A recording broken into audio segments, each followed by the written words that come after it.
Le gouvernement séchellois a adopté un plan d'action stratégique pour la conservation et la gestion des coraux. Ce plan, représentant une série de 13 déclarations politiques, vise pour objectif d'établir une structure de gouvernance à la fois efficace, transparente, mais également équitable pour la protection, la conservation et la gestion des coraux et des récifs coralliens aux Seychelles. Selon le gouvernement, le plan élaboré en consultation avec des partenaires locaux devrait être mis en œuvre sur 5 ans.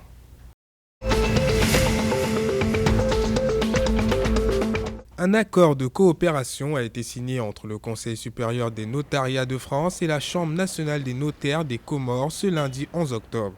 Destiné à renforcer les échanges entre les deux notariats, principalement en matière de formation, cet accord devrait permettre à la fois la promotion et le développement de l'acte authentique notarial, mais également l'amélioration du système foncier aux Comores.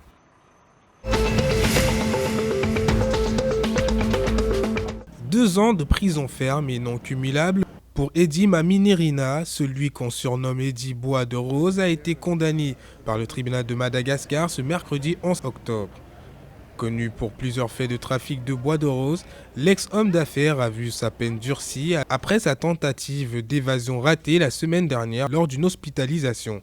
Pour l'heure, le principal accusé restera en prison afin de purger cette peine en plus des 24 mois requis contre lui pour d'autres affaires.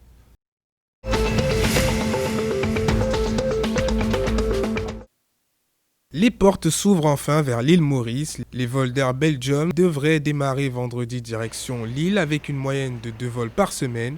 Cette initiative devrait permettre la mise en place de 2 grandes innovations, à savoir des avions qui seront de nouveaux biréacteurs Airbus A330 Neo et qui devraient opérer au départ de Bruxelles. Pour l'heure, un premier exemplaire a été présenté ce mardi 11 octobre au Monde du Voyage et un second devrait être attendu pour le mois de novembre.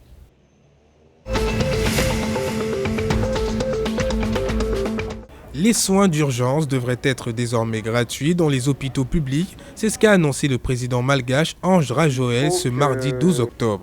Afin d'offrir des soins sans coût à la population, le gouvernement souhaite à travers cette initiative limiter les attentes dans les services d'urgence. Le chef de l'État a également souligné que ce projet devrait être applicable à tout le monde et pas uniquement aux personnes les plus vulnérables.